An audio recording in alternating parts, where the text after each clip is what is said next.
Hi, I'm Professor Bryan Horrigan, Executive Dean of the Faculty of Law at Monash University, and I'm here with one of our very successful graduates from our law school, Harrison Jones. Welcome, Harrison. Thank you. Harrison is the winner of the prestigious Victorian Rhodes Scholarship for 2023. This world-renowned scholarship is awarded to 9 outstanding Australians each year. It enables the successful recipients to study at the University of Oxford in the UK, and Harrison will be setting out on that journey in just a couple of days. Before he goes, I brought him here to mine his extensive knowledge and experience after a very successful time studying law at Monash and now in his first year or so working in law as a graduate from Monash Law. Harrison graduated in 2021 with a Bachelor of Law Honours and a Bachelor of Arts. He was awarded the Supreme Court Prize by the Supreme Court of Victoria, the Monash Faculty of Law Prize for Best LLB Honours Student, the University Medal for Undergraduate Academic Achievement in Law, and the Sir John Monash Medal for Outstanding Achievement in Law. Harrison will be studying the Bachelor of Civil Law at Oxford, which is a master's degree, and he'll have a focus on environmental law and climate change, followed by a Master of Public Policy. Harrison, first of all, tell us about your first year and a half after completing your Bachelor of Laws out in the workforce. What have been the highlights? What have been the challenges? Thanks, Brian, and thanks for having me here today. I've spent the past 18 months working at one of the big national commercial law firms. It's been a far more enjoyable experience than I think I anticipated. When I was graduating Monash Law, I was a bit terrified about starting 9 to 5. I was a little bit terrified about the reputation that some law firms have of long hours and extremely difficult work. And what I actually found was I was in a place with extremely bright people. Every single person that you worked with was engaging, they were kind, the work was stimulating, and working 9 to 5 was a bit of a transition from university and the freedom that you had to kind of design your days and design what your week looked like and how much you wanted to study and things like that. So it was a little bit of an adjustment, but ultimately it gave a rhythm and a purpose to life that I found very enjoyable. That being said, I am very excited to now be transitioning back to university study and leaving in a few days for Oxford. Okay, just before we move on to Oxford, one of the things that I talk about with those who are doing clerkships or graduate positions is that your law degree is a ticket to learn it all again for real in practice at a whole other level. Has that been your experience? Absolutely. I've noticed that particularly studying commercial law at university, you're learning it in the abstract, and that's actually quite difficult when you sit down in the exam and try to apply it. But when you're on a client call with someone and they describe a problem that the corporation has, and suddenly you're the one opening up the Corporations Act on OSLI and scrolling through the sections trying to identify it, that created far deeper learning, I think, far more quickly than you ever can when you're sort of absorbing it and then applying it in a tutorial. So yeah, the law degree gave me the tools to sort of have the light bulbs going off in my brain of, I think this is relevant, I think this might be relevant, and then also the research skills to hone into what you think might be the answer and then to find it. Okay. Let's go way back before your time at Monash Law, if you can remember that far. When you were still at high school, what did you think studying law would be like at that point, and why did you choose Monash Law? I had a little bit of context of what studying law would be like because my older sister actually came here and graduated a few years earlier than I did. So I understood that it was difficult in some respects. There was a lot of time that you had to spend studying. There was a lot of reading involved as opposed to my other sister who was in hospitals and very practical and on her feet. But ultimately what I found studying law at Monash was that there's a huge community of people here, and particularly when you arrive in the undergraduate degree and most people are 18 and 19 and straight out of high school, I very quickly formed a really close-knit friendship group, and that was very different to friends studying other degrees at Monash and from friends studying law at other law schools around Victoria. The Monash Law School, I think, does an amazing job at fostering those friendships, and the Law Student Society plays a really vital role in that. And so it meant that when, it was difficult and there were times where you're feeling a bit overwhelmed in week 10 and 11 about how much content there was, or at least my experience was, I could always go to the library with a big group of friends and we could work out the answer together. I also noticed that although there was a lot of reading and there was a lot of work, I found the law itself far more intellectually engaging than perhaps I thought I would at the outset. I thought, for example, that I would definitely be interested in constitutional law because that was sort of what prompted me initially to study the law. But even where there might be subjects that you're unfamiliar with, for example, corporations law, the problem solving that is required to work out the answer in a legal problem and the act of sitting in an exam and thinking about what the answer is, that process is what I found the most interesting. And so I think studying law here far exceeded my expectations. And those connections you mentioned and then that systematic way of looking at things, has that translated into your first year or so of post-university work?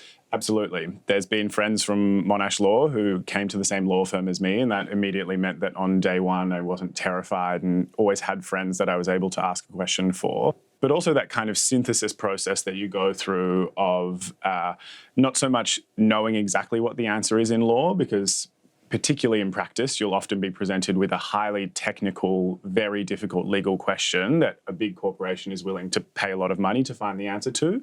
So there's never an expectation that you can just recite whatever section of the Corporations Act is the answer. But there is the expectation that you'll have the right light bulbs going off in your brain and you'll be able to self-direct yourself to the answer. And so I think a lot of the assessments that we did throughout my time here was very helpful at kind of directing that, and particularly the assessments that were more directed at write a memo as though it's a memo going to the client with the answer to this. They were particularly helpful for legal practice. Okay, and with those connections, while you're still at law school, for you, did that translate into study groups or practicing exam questions together, or did you operate more as just when it came to the assessment side, it was just you? No, very much a big study group. So I had probably, at its peak, there was about 10 of us that would all pile into the law library from about week 12 and throughout SWATVAC. And we would sit down and do the same exam together. And then at the end of it, we'd all, go get a coffee and around the table at the cafe, have a chat about what we thought the answer was. If there were sort of guidance published by the lecturers for that particular subject, we'd dissect them and talk about why we thought that was the answer. And that was really helpful because sometimes there was one person in the group of 10 that would have paid slightly more attention or done slightly more readings on a particular topic, and they would be able to explain it very helpfully to the rest of the group. And other times that was the role that I could play for other people. And so that knowledge sharing was absolutely vital to my time here. Okay, great. Fast forward now to your first year at Monash Law. Did the reality match the expectations? Did you have any positive surprises or new understandings? Yeah, I think going back to what I said before, it certainly was the stereotype of university is that it's very difficult to make friends. It perhaps might be a bit of an isolating experience, that there's a massive transition period that you have to go to, when in reality, from even before I started classes, I had already started to meet people. I walked into my first Foundations of Law classroom just downstairs and already knew, 8, 9, 10 faces and was able to sit with them and have a conversation. And that was really central to my experience here. Okay. In that first year, were you thinking about things that lay ahead, like trying to aim for the Supreme Court prize, some kind of prestigious scholarship like a Rhodes Scholarship, or your first year of employment in law, or is it just not that formative at that stage? What steps did you take, if it wasn't in mind then, to make those sort of things possible? How did it unfold? I definitely wasn't thinking about the Rhodes Scholarship. I wasn't thinking about the Rhodes Scholarship until really applying and then the shock of finding out that it was me. Definitely, though, thinking about, okay, I'm going to be here for 5 years. I've got a lot of time to sort of play with and experience things. And I want to be able to get a good job at the end of this process. And so for me, I was very conscious from the beginning that process started very early in my degree. I obviously had my sister who was studying law a couple of years ahead of me, but my parents weren't lawyers. None of my aunties or uncles or grandparents were lawyers. And so I was very keen way back in 2016 to try to get a foot in the door as soon as possible.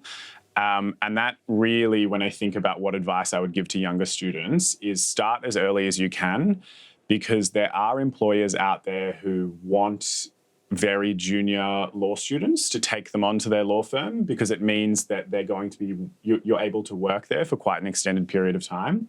So I just started from probably June of 2016, when I had just started, scrolling through the Monash careers page where potential employers advertise to students. And I would just check it every couple of days.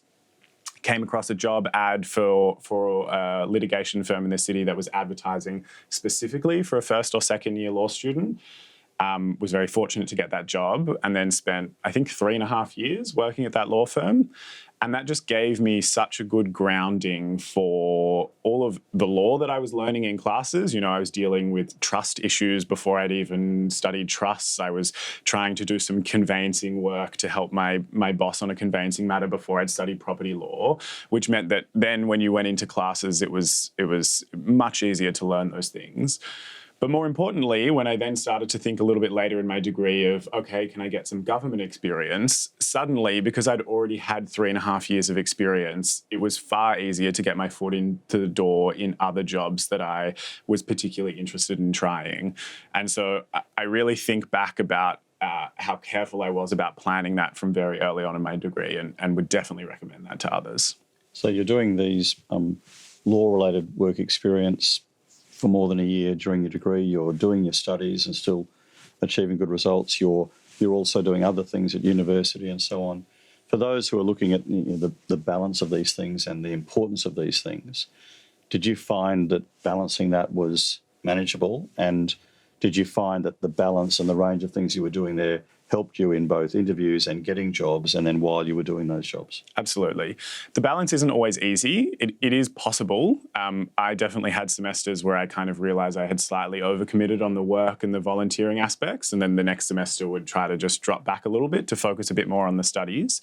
So I don't think that you should be afraid of trying, but it definitely is a process of trial and error to get that right. Harrison, one of the things that employers tell me, and I talk to a lot of employers in law-related positions and other disciplines as well. One of the things that they emphasise to me, in light of what you've talked about in terms of balance and the range of things, is that they take the grades and the technical knowledge and skills as a given, but that there are these other skills and experiences that they see as valuable in the workplace, and which, from the university point of view, we want to create as transferable skills and experiences. So, as a sort of a follow-up to that balance question, did you find once you were actually doing either these jobs you were doing with law firms during your university studies or after you'd finished your studies, did you find that those other things that you were balancing helped you, or were transferable skills, or helped in other ways once you were starting full-time work? Absolutely. One of the main and most obvious things is time management and being able to keep your cool under pressure. There were times where I would have to be on the train at 7:30 going into work, and I'd spend 8 hours at work that day, but I had an assignment due the next day at midday. And so that's a relatively stressful experience. It requires a lot of planning beforehand to think about, okay, when can I do the research? When can I actually write this particular assignment? And that's something that you really experience in legal practice when you've got a million different priorities and you need to figure out how to balance them all and make them all work. But there's also just so many people and human skills that you develop in these types of roles, whether it be sort of student volunteering where you're working in teams. That's critical to working in a team later on in a law firm. And yeah, also just transferable, non-sort of legal research technical skills. It just was helpful that on my first day in a full-time legal role, I'd already spent a lot of time making court books, for example, and sort of understood how to do certain things on Word and Excel and Outlook, so that when the experience of full-time work was overwhelming, those sort of smaller technical things, picking up the phone and calling a barrister, picking up the phone to the court registry and calling them and asking the right questions, they were all skills that I had already developed and so weren't as difficult on the first day. Okay. Of the various extracurricular activities that you participated in at university and law school, what were your favourites, and what have been the most beneficial in preparing you for your career to this point? I think probably my favourite was being the queer officer of the Monash Law Student Society. That was just a great time to make a lot of friends, meet a lot of law students from other law schools around Victoria. and making events for your friends to come to and getting to meet queer leaders in the community was just a brilliant experience. In terms of perhaps what was most helpful for technical skills and being a lawyer, I participated in the clinical internship program and was placed at the Victorian Ombudsman 1 day a week for 12 weeks. And that was just a really interesting experience to be doing something adjacent to the law, but very separate in many ways. It was very investigative. It required considerations far outside of typical profit motives of corporations, and started to think about what does good public administration look like. It was the sort of place that required a lot of teamwork and a lot of trust between the Ombudsman and her effectively delegated power to individuals all throughout her office. And being embedded within that organisation and seeing how all that worked helps contextualise how heaps of big organisations work. It helps contextualise how a big law firm works. And so, that was a really formative experience as well. So it sounds like you're describing, again, experiences while you're still at university that are bringing together technical knowledge and skills with these other transferable career-related experiences and skills. Is that a fair assessment? Absolutely. Okay. How did you manage to keep up with your coursework at university while participating in the extra activities that have been of such great benefit to you? Is it more than just planning a good time management? What else is involved? I think what's really important is early on in the law degree and whatever double degree that a student might do, you need to identify what is required of you in a particular semester. And so for me, I didn't get the balance right in my first semester of law school. Obviously, I was just transitioning from high school. I didn't know how to study for exams. I wasn't particularly good at self-directing myself to study because my school had been sort of very closely monitoring what we were doing and when we were doing it. But it definitely was my second semester in first year that I sort of got into the groove, realised, for example, when I was studying torts, this was way back in the days of doing handwritten exams, that I could sort of buy a 90-sheet spiral-bound book, and just so long as I was sort of filling most of those pages with practice exams, that was what worked for me to be able to perform well in the exam. And so moving on from there, that was what I would do for every single law subject that I did. I would buy the same book, I would try to do the same number of practice exams, I would start doing my notes in week 10. And once I was aware of that, I realised that I could also volunteer, I could also work, I could pick up an extra shift here or there, just so long as I was able to hit that sort of base requirement of what was needed for me. Okay, so you're keeping track with the work and study you need to do week by week. Then you reach a point in well before SWATVAC where you're preparing summaries of notes and bringing the material together. Yeah. Then you're working either alone or with the group that you mentioned earlier to do practice exam questions or practice questions of the kind you're going to see in an assessment context. Yeah. But you're still throughout, including in the lead up to exams, maintaining within reason the balance of all those other things, because otherwise it just gets too stressful. Is that a... Absolutely. It's horrible. No one wants to come to the library 7 days a week for weeks and weeks on end. You have to have a break. Okay, all right. How has your first year working in a law firm as a graduate put the studies that you did here at Monash Law in context? It's definitely helped contextualise why, research skills are focused on so heavily in foundations of law, and then every assignment that we sort of do for the core subjects is some form of research essay, and you need to produce your own form of writing, because that really is what's critical to being particularly a junior lawyer in a big law firm. But it's also helped to contextualise things like, if a client comes in and asks you very broadly or tells you very broadly about an issue that they have, and they ask, what are our rights or what can we do in this particular situation, understanding things like how contracts and torts fit together and how different remedies can be achieved, and even sometimes, particularly in pro bono work, the balance between sort of civil remedies and pursuing criminal charges against someone. Those sort of broad structural considerations that you build through 6 years of chipping away at a law degree here at Monash are really critical to being able to give someone helpful advice from day one. So when you're out there in practice, it's a bit different from university, because at university, if you walk into a torts subject in a torts exam, you know that there's a fair chance that it'll be about torts. Yes. But once you're out there, you've done all the subjects and now you're having to apply it. So just talk us through a little bit about that process of having to bring basic principles across areas of law to bear. How much of that is you in a client-related context? How much is you've got guidance and support of others in a team? Just so our students and potential students have a sense of what that's like. Look, you often have guidance, particularly as a very junior lawyer. You'll be given specific, discrete legal research questions. It might be, find me some principles about misleading and deceptive conduct and how it might apply to this particular situation for a client.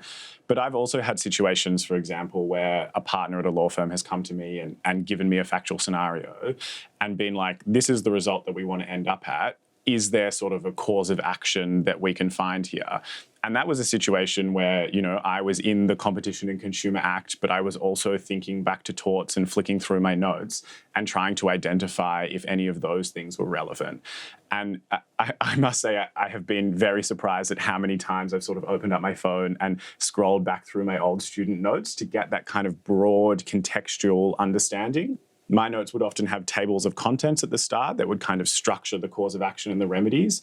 And even just glancing at that page was enough to kind of remind you of, oh, okay, like breach of contract is relevant in this situation, and here are the sort of remedies that we can get. So hold on to your notes, but also that skill develops with time as you build a bit more of an understanding of how everything fits together. It's not something that will come in first or second year, but I think the benefit particularly of doing the undergraduate degree at Monash is that the law is like a different language, and when you combine your degree with another degree, you spend 5 or 6 years having that other language floating around in your brain and doing assignments and doing exams. And just that length of time is often enough to give you that understanding of this is where torts is relevant, this is where contracts is relevant, this is where there might be an overlap.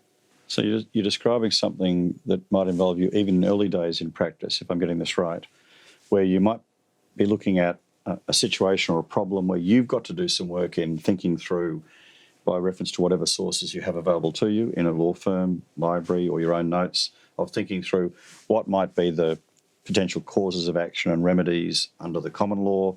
Are there any equitable matters that are relevant? Is there anything in the statute that might help? So you're having to go through a discipline of looking at alternative causes of action and remedies, for want of a better description, as a sort of a bringing it all together kind of experience. Correct. And it's very similar to, on a contracts exam, where you get a page of factual scenarios and it will say advise X of her rights. Yep. That's the same process that we go through. What's your advice to students who want to walk in your footsteps on the various journeys you've travelled to do their best academically, make the most of the opportunities available to them at Monash of the kind you've described, and even to win a Rhodes Scholarship or another prestigious scholarship? I think you just need to enjoy your time at university as much as possible. I arrived here at Monash and was a bit overwhelmed in my first semester. I found it very difficult. And then it was when I was studying torts in about week 6 that I realised that I loved the subject. I loved the process of reasoned sort of problem solving. And once I sort of just accepted that I was really enjoying it and loved it, I threw myself as hard as I could into study, and I gave myself permission to pursue as many opportunities outside of the law, outside of university, and also extracurricular activities here within the law school.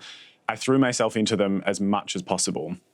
I actually found that I did better when I was busier with all those other things, because suddenly law school became less stressful and more of just, okay, I've got 5 hours today and that's all I've got. So I'm just going to sit here and I'm going to try and read as much as I can, do as many of my notes as I can. My last couple of years studying during COVID, I found the most difficult because my part-time job went away, the extracurricular activities went away. And suddenly when I had 9 to 5, Monday to Friday and weekends, I was so much less productive. So I think throw yourself into it as much as you can, pursue opportunities, as many opportunities as you can from as early as you can, because if you can build that resume from your first year, suddenly when you're applying for clerkships, when you're applying for scholarships, it doesn't look like this was all just an afterthought, but it really shows that you've been committed to the law, you've been committed to these extracurricular activities for a while by that point. So it sounds like it's again a balance of, from what you're telling us, what happens in the classroom, what happens outside of the classroom, what happens in the various concentric circles of influence you're in, law school, university, community, work, all of those things are, in a sort of a holistic way, all part of the mix. Is that right? Yeah, that's essential. Okay. Talk us through the Rhodes Scholarship process. We might have many people watching this who are just interested in that as a process and the steps and other aspects of it, or a similar sort of thing that might apply to other prestigious student and other scholarships. What was it like going through that process? What do you think you brought to your application that perhaps helped you over others? But give us a sense of what it was like, first of all. It was difficult. When I sort of first decided that I wanted to do postgraduate study, I realised that cost was very prohibitive, and so suddenly was Googling as many different scholarships as I can. A lot of the scholarships have sort of broadly similar application processes, and it requires in some form a written statement about what you want to study, why you want to study it, and sort of what the broader future looks like and how that's going to help you get there. And what that did for me was required me suddenly to really deeply think about what actually is it that I want to do and how can I actually get there in a way that, you know, when you're in third and fourth year law school and the clerkship process just kind of presents itself to you, and getting a job at a law firm in your first year after uni seems like the logical thing to do. It required a lot of time just silently sitting and thinking about what is it that I actually want to do for the rest of my life. That process is very difficult, and then articulating that on a page is also very difficult, and identifying the sort of themes throughout your academic journey and your life journey more broadly and how that fits in with the particular criteria of a scholarship also requires a level of self-reflection that I don't think we do very often and perhaps doesn't come very naturally. And it can be so daunting from the outset that it can put you off from applying. And there was many days where I just thought, maybe I just won't apply. I can't do this. This is too difficult, or it feels too strange to be articulating these types of thoughts on a piece of paper. But I realized that that's what the scholarship committees want to hear. They want to know who you actually are. And the only way that you can tell them who you are is by having A, thought about it, and B, kind of being confident enough to clearly express yourself on a piece of paper. Okay, so during this process, you and I had a couple of conversations, and I remember saying to you at one point that this kind of process, and if you get to an interview, they're the sorts of things that force you to fast track getting your act together. Mm-hmm. So is that a fair summary of how you found it in the end? Absolutely. Yeah, I really wonder if I hadn't gone through this process, I would still be working at the law firm, and I wonder what sort of my next 5-year career plan would have looked like, and whether I would have been intentional enough to say, this is definitely what I want, or maybe I want to try something different. Okay. You're only a few days away from leaving and going to Oxford to start in the Northern Hemisphere academic term. What do you think studying law at Oxford will be like, and what are you really looking forward to while you're at Oxford? Much like Monash Law, I think it'll be difficult. I think I'll spend a lot of time in the library. I think I'm most looking forward to a really international cohort, and all the opportunities that you get similar to Monash outside of the law school. I'm obviously excited to study, but I'm also excited to go see lectures at the Oxford Union and talks at my college, and, you know, sitting down in a formal dining hall and having a conversation with someone who's studying engineering and trying to fix climate change. I think those interactions will be particularly interesting. And definitely too, learning in small tutorial classes with leading academics who are thinking, for me, about climate change and about regulation and public policy. That's what I'm most excited for. Okay, well, you know from your time here at Monash Law that we operate in undergraduate semesters and we operate in the JD and master's program in trimesters, and Oxford, of course, operates and has operated for hundreds of years on a 3-term per year system, where it's 8 weeks on, 6 weeks off, 8 weeks on, 6 weeks off, and in the summer. But I suspect you'll find it just as students find here, that when you're in the term time, you work hard and you play hard. Yes. At least you have some sense of that from an experience here at a place like Monash Law. Finally, if we look beyond your time here at Monash Law and even your time at Oxford, which I know you're about to experience, but as you look beyond that, what do you want to pursue as a career or range of careers, or what sorts of areas beyond Monash Law and beyond Oxford University? Having just explained that, you know, the process requires you to really think about what you want to do in the future, that doesn't necessarily mean that you come to the answer. I think it will depend largely on whether I sort of dedicate myself to the law and pursue a career in legal practice, at which point I hope to have a very large practice with public interest, climate and environmental litigation. That really was a key interest of mine that I was able to foster here at the Monash Law School with an honours thesis on the Victorian Climate Change Act. But likewise, while I'm at Oxford and perhaps for a few years after, I'd really like to try public policy, working in sort of the international governance framework for climate change, perhaps attending some of the negotiations and meetings that bring together sort of big corporates who are the large polluters in society, and also the regulators, and thinking about how all of these work together, and also how the law can better regulate this system as a whole. Okay. And so whether you're a first-year student or even a school student looking at what first year and later years might be like at Monash Law, or whether you're a Rhodes Scholar looking ahead to your time at Oxford, it's okay to live with uncertainty. Is that what we're hearing? I think we have to live with uncertainty. Okay. Provided we have a way of moving through it and getting to the end. Correct. Okay, but it's okay to live with not having to have it worked it all out in your first year of studying somewhere. Oh, absolutely. I'm on a completely different trajectory to what I thought I would be on in 2016 and even from 2018 and 19. But, you know, when you hit an inflection point, for me, it was studying environmental law on exchange. When you hit an inflection point, if you're enjoying it, stick to it and see where it leads you. Okay.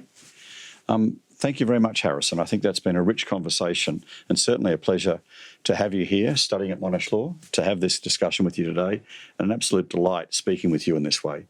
On behalf of everyone who's watching and everyone who is here at Monash Law, I wish you all the best for your time at Oxford, and I look forward to more updates from your career, and I know it's going to be a glorious career. Thank you. Thanks, Bryan.